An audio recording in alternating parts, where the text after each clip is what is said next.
Sur être spirituel. Un être spirituel azara na sexité. Na spiritualité moi ça azala te, na spiritualité mobile azala te.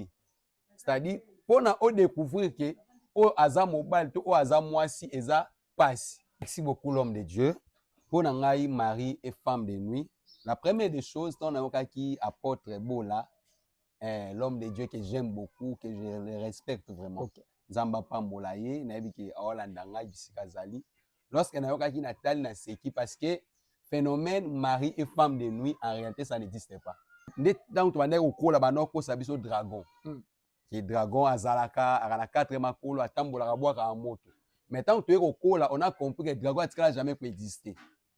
Si quand on a yoki l'homme de Dieu koloba ke non, et y a ba femme de nuit. Et on a ba mari de nuit. Na bane komi tout na question ngamoko et loko nini est de finir que réellement o wana azamwasi o wana azamobal parce que baza ba être spirituel. Kolo ba ke mutu o aibi. Aibi nini o aiba ki kit, wapi kit e monana. Aiba ki nini aiba ki téléphone wapi téléphone e monana. Mais tant ba ba lo ba ke no mwana mwasi aza possédé na mari de nuit. Pour mes athées, on a dit ce qu'on vient pas. Mari de nous pas dit qu'on le bana kati na ye. Ngai Bosco, ozala wap na matadi ki bal. Bima na kei mais sans suite Bosco à mon anité. Esprit azara na sexité oui, esprit azara na nzoto te oui, ko se manifester na maloba. Tant akota ki silencieusement. Okay. Pourquoi est-ce qu'on bima na loyenge? Akota ki na kimia, fa bima na kimia. Tant akonde na yoka inda bane ko loba ko no ba utala film a porno et attirer ba mari de nous. Oui, on a dit ce qu'on vient pas. Lorsque vous avez kotala, abanda kotala yango na kimia et attirer les esprits mobo eza ko agir na kimia. Parce que pona ebima pourquoi ko bima na loyenge.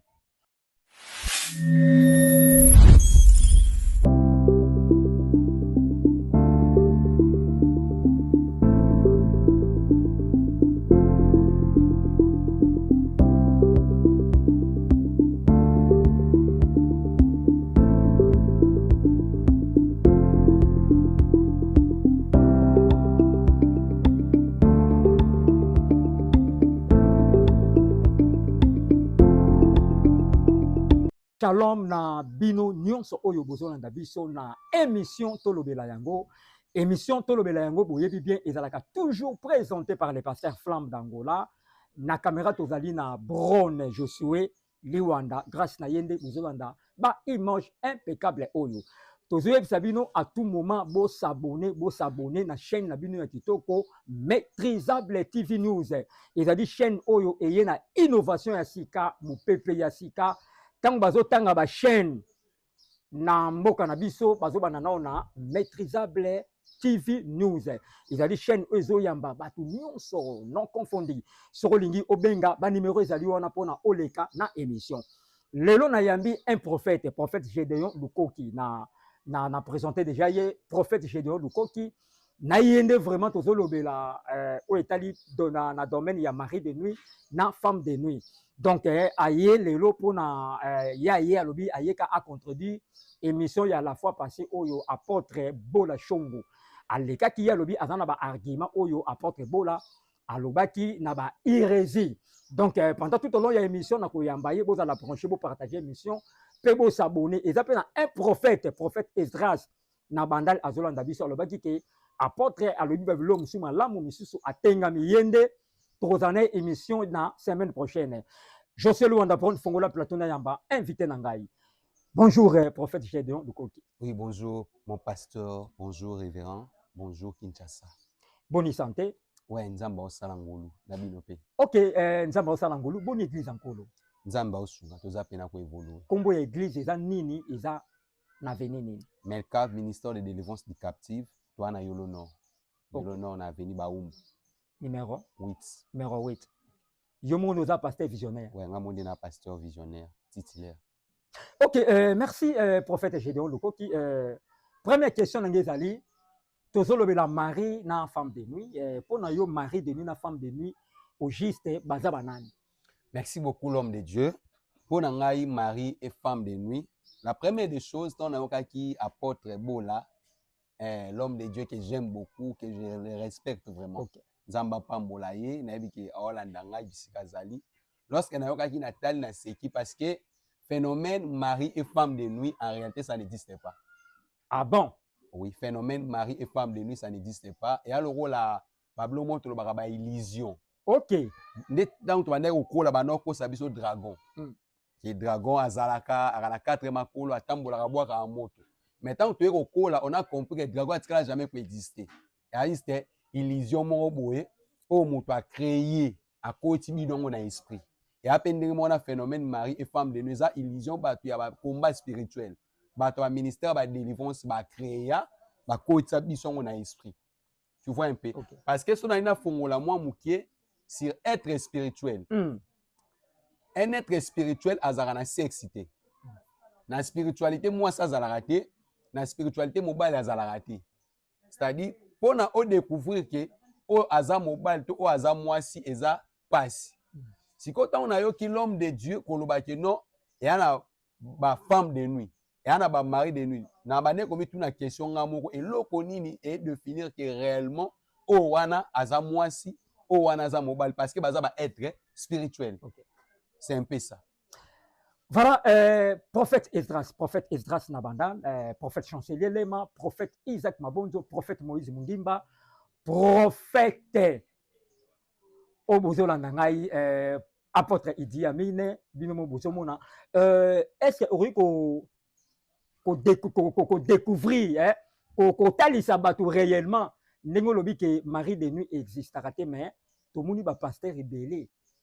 Bazote ya ba femme de nuit ba mari de nuit baza pe ba pasteur o baza reconnu na mboka na biso comment yo zolo ba ke mari na femme de nuit ba existe akate démontrer biso ngona. Bon, la première des choses on a koyi koloba et logo nyons tout temps ba lobelaka yango ba apuyaka yango na ba preuve tangible. Très bien. Admettons ba koloba ke mutu o ayibi. Ayibi ni no ayiba ki kit wapi kit e monana. Ayiba ki ni ayiba ki téléphone wapi téléphone e monana. Mais tant que on va le baraki, on a moi à posséder la mari de nuit.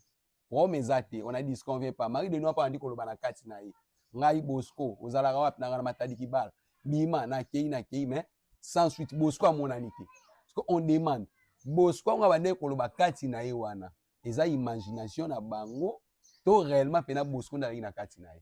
Parce que l'eau monte ça quoi, appuyer que moi na moi si oyo, azaki na motu, moi, azaki katinaï. Parce que ce que zonga net ba théologien de ba ko expliquer nga moi bien eloko oyo. Esprit pour a opérer na kati ba être physique ba ataka corps mo ba benga théophane. Théophane ezanzoto oyo ba esprit ba lataka. Ming bat ba no porter yango na temps ancienne ezali ba ange. Ne ba ndeko apparaître na yango. Yango o mona ki a deux fois muta ko mona ange de l'Éternel na Bible. Exemple ya Manoah, papa ya Samson. Moi si na ebisi alobi je vis un homme de Dieu. Ayebisinga na kozwa zemi na kobota mwana. Manoa chaki osambela nzamba alobi Seigneur que cet homme là revienne encore. C'est-à-dire ba ba yeba itege aza être spirituel. Pourquoi? Parce que ataki théophane. C'est-à-dire pona nga pona ndima mari de nuit azali, a existera. C'est fona mona mari de nuit.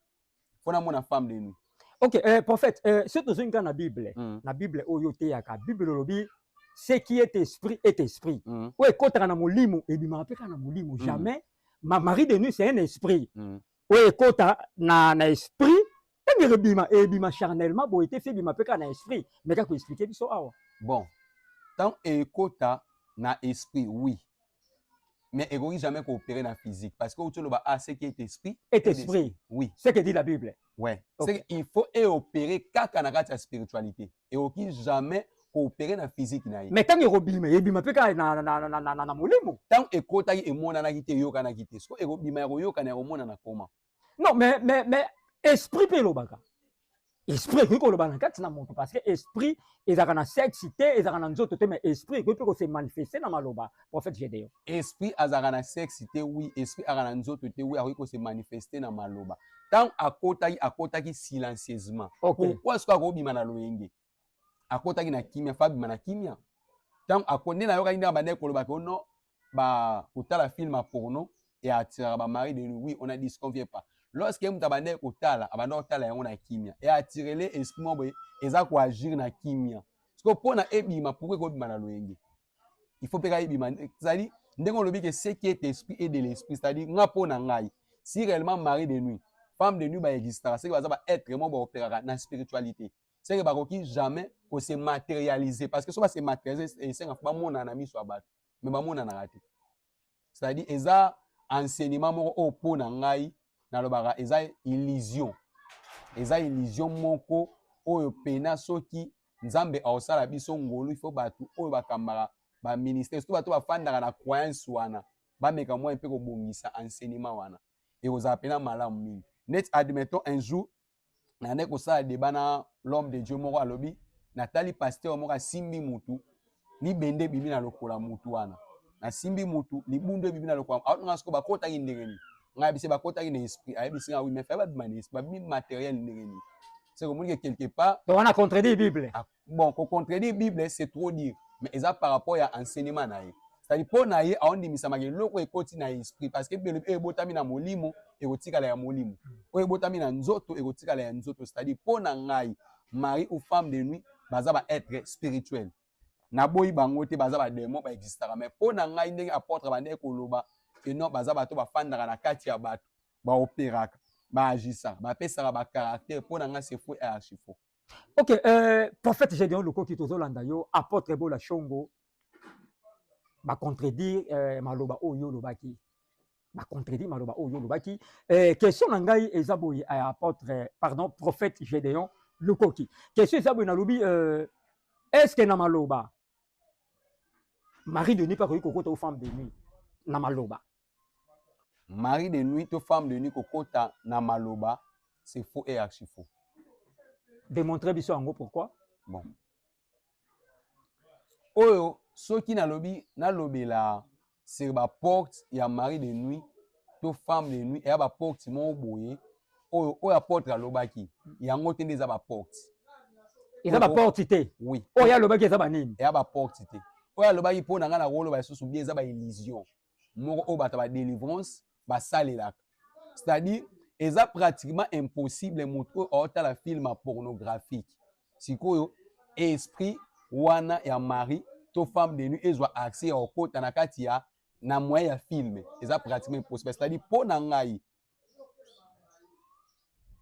ngai soki mari de nuit to femme de nuit o bango bakolo baki baka na ba porte ya okota na c'est-à-dire ngo baki bakota consciemment net eloko moko ya lobaki par exemple admettons na ba langage là on peut kolanda ye mukie kolobaki eza esprit oui ekotaki na langage ne par exemple par rapport ya ba v kwa kosala ke non tokabwana te tokotikana te mais lorsque bakabwani lorsque on dit que derrière toute chose il y a un esprit qui les surveille.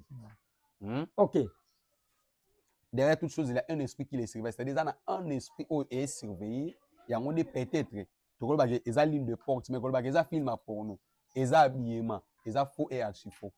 Parce que soit bien ça habillement des lignes de porte ou écoute ça ba mari na ba femme de nuit c'est que ba fille a mindelo total na ba plage patika la de mini c'est que ba pas mari de nuit parce que écoute tatika li de mini azana de mini c'est-à-dire azana soutien na sous-vêtement c'est que yepé atika li pena ouvert pour na mari de nuit à côté là. Prophète j'ai nazo landaka na makambo oyo lobi mais mari de nuit na femme de nuit et ça pour tout le monde même les blancs bazana ba mari na femme de nuit. Et à la blonde sous moyen à l'obango boezate parce que ya TV tel mais à TV et à blonde sous moyen à l'obelango ya TV ça hors éthique. OK, et hors éthique mais enseignement oyo par exemple net national na ki na yo quelque part au comprendre nanu na kati ya évangile toi un évangile francophone na évangile anglophone est-ce que bi yana mambo ebele o biso to ndimelaka ba pratique muso biso ndimela ba pasteur anglophone bandima ngote. Oui, là je sais, je sais. Mais on peut muso ba ndimela o ba sela biso ndimela ngote to sela ngo pété. C'est-à-dire que le basco mari de nuit na femme de nuit et pas ba blanc. Wana po na ngai na rolo ba bon. Po na ngai na roba teke ekokota te. Non ekokota. Ekokota parce que baza ba être. Mais po na ngai ba ki être na bango wana. Eza ba être o eza ba être spirituel. Ba ogi jamais ko mimonisa ndenge apôtre bande koloba lorsque na bande kotala ye natala ki vraiment attentivement. OK, OK.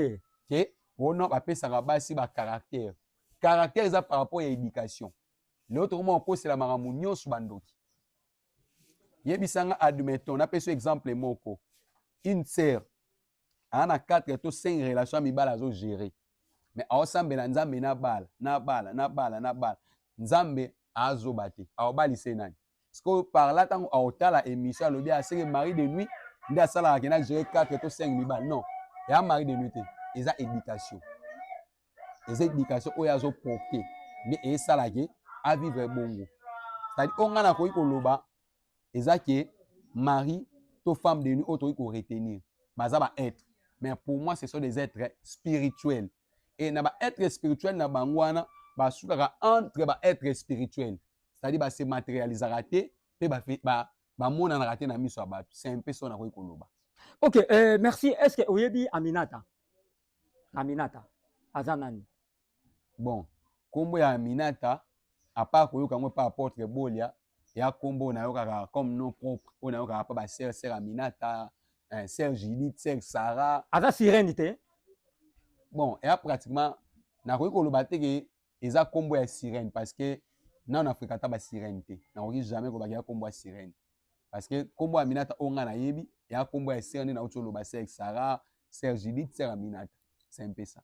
Ok, prophète Gédéon, on nous signale toujours qu'il est lentement et sûrement vers ya chitia émission la biso. Question nanga eza soboyi, oyo eye epa nangai. Question nanga eza boyi nalobi, est-ce que ndongo za wana okozala pe atteindre na femme de nuit? Eza pratiquement impossible. Neti ngai l'homme de Dieu ndenge nayokaki koloba ezala même ba pasteur ba vivra na yango. Bible lobi na livre ya Romains chapitre 8, il y a donc maintenant aucune condamnation pour ceux qui sont en Jésus. C'est-à-dire vie nanga loko eza ko appartenir na Yesu. Ce que moi je demande, mari de nuit ou femme de nuit ana aoya kolongola molimo santu kati na ngai ya occuper place. C'est impossible. C'est pratiquement impossible. Parce que Bible lobi celui qui est en nous est plus fort et plus grand que celui qui est dans ce monde. C'est-à-dire mari de nuit ana capacité ta kolongola Yesu na kati na nga to molimo santu na kati na nga po a occuper. C'est-à-dire pour na ba chrétien ndenge aloba ke ya na ba chrétien ba vivre yango c'est que wana ba chrétienté un vrai chrétien ko vivre jamais que alali aloba ke non na mona ki mobali mo ayaki to bima nae to na mona ki mwasi mo to bima nae c'est-à-dire pas ba chrétien lo wana ezalaka. Là c'est pour les païens. Wana e pour na ba païens. So na lobi na appuyer bien pour na. OK, au contredire apôtre Bola ndenge aloba ke même basali ya Nzambe basaka na femme de nuit, mari de nuit au contredire ye wana. Un vrai l'homme de Dieu o azana molimo mo sant auri jamais ko bika phénomène mari et femme de nuit, jamais parce que aota mwana molimo na Nzambe. Bible lobi le Saint-Esprit o azo posséder biso aza un esprit supérieur. Aza un esprit supérieur, un esprit dominatrice. Okay. C'est-à-dire aza likolo ya mari de nuit, a likolo ya femme de nuit o akoki jamais ko occuper to ko posséder vie à l'homme de Dieu, c'est un peu ça. OK, nous sommes arrivés pratiquement à la fin. Na pesio une minute. Pesa message. Il y a mari de nuit na femme de nuit pendant une minute. OK, merci beaucoup révérend, merci. Et là na koloba ezaki message on a koloba pona batu mari et femme de nuit eza phénomène moko selon ngai, selon recherche, selon onayebi eza illusion. Eza illusion moko oyo etikala jamais coexister. Etikala jamais coexister. Eza mutu moko alali alamuka bali ko décrire que non ezaka na mobali moko ya butu, ezaka na mwasi moko ya butu, ezaka na mariage moko ya butu et salemaka. En réalité pour na ngai ya biloko existera te. Parce que soki existera pour na ngai il faut se matérialiser. Et loko pour na ngai o se matérialisera te, c'est que existera te. Bible lobi o ezozanga bakotanga yango te. Ce qui est courbé ne peut jamais être redressé, ce qui manque ne peut jamais être compté. Et loko ezate tori jamais replacer yango kezali to ezalaka. C'est un peu ça na koloba. OK, pesa programme ya église au pesi ba dédicace na numéro de téléphone pour na to clôturer. Merci beaucoup révérend. Merci Nzambe apambola yo moto zwi temps ya kolanda biso, s'abonner pe partager, eza vraiment important makasi. Nde na uta koloba naza pasteur na ministère de délivrance du captif biso kuna buka bebisa ne ba to moki ba repezala te. C'est-à-dire rien que Jésus. C'est-à-dire biso to na délivrance ya buka bebisa te.